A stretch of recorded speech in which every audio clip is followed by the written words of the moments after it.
Chapitre 4, vidéo 1. Grand 1, trouver une longueur avec le théorème de Thalès. Petit 1, l'énoncé.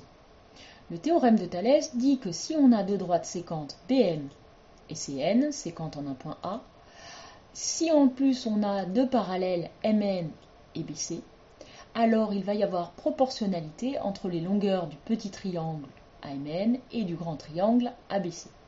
Cette proportionnalité se traduit par une égalité de rapport qui calcule le coefficient de proportionnalité. On commence par prendre le point qui est sur les deux triangles et qui n'appartient pas aux deux droites parallèles, le point A ici.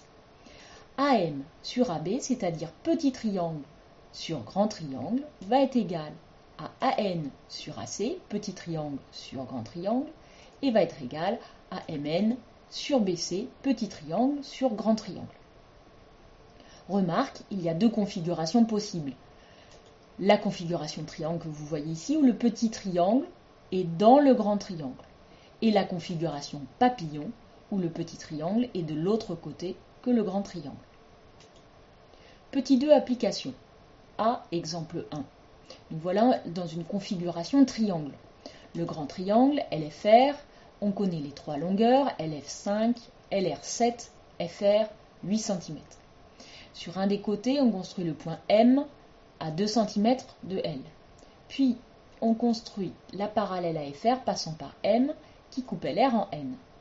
Nous avons donc deux triangles, LMN et LFR, qui vérifient les conditions du théorème de Thalès. Il va donc y avoir proportionnalité entre les longueurs du petit et du grand triangle. On sait ici que MF et NR sont bien séquentes en L, que MN est parallèle à FR. Nous sommes dans les bonnes conditions, nous pouvons appliquer le théorème de Thalès. Nous commençons par le point qui appartient aux deux triangles, le point L, qui n'est pas sur les parallèles. LM sur LF est égal à LN sur LR, est égal à MN sur FR. En haut, toutes les longueurs du petit triangle, en bas, toutes les longueurs du grand triangle. Maintenant, on va remplacer les données dans l'égalité. 2 sur 5 est égal à Ln sur 7 est égal à Mn sur 8. On remarque que nous avons une correspondance entre le petit triangle et le grand triangle. 2 correspond à 5. Cela va nous permettre, par produit en croix, de trouver les autres longueurs. Ici, pour Ln, 2 fois 7 divisé par 5. Par la calculatrice, on trouve 2,8 cm. Pour Mn, 2 fois 8 divisé par 5. Ce qui nous donne par la calculatrice 3,2 cm. Petit b, exemple 2. Maintenant dans une configuration papillon. Nous connaissons MS, 5 cm, MT, 3 cm, MU, 14 cm. Ça veut dire que nous avons bien une correspondance entre le petit triangle et le grand triangle. Nous avons bien deux parallèles, RU et ST, et nous connaissons le côté RU, qui fait 6,3 cm. Nous sommes bien dans une configuration de Thalès, puisque nous avons bien TR et US qui sont séquentes en M. Nous avons bien les deux parallèles, RU et ST. Nous pouvons donc appliquer le théorème de Thalès.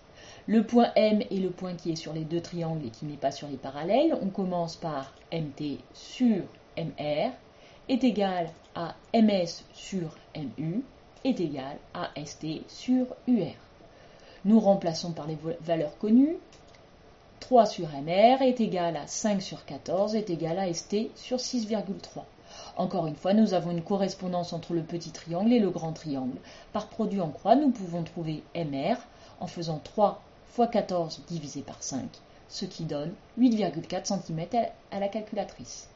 Pareil pour ST, 5 fois 6,3 divisé par 14, qui donne 2,25 cm à la calculatrice. Voilà, c'est terminé.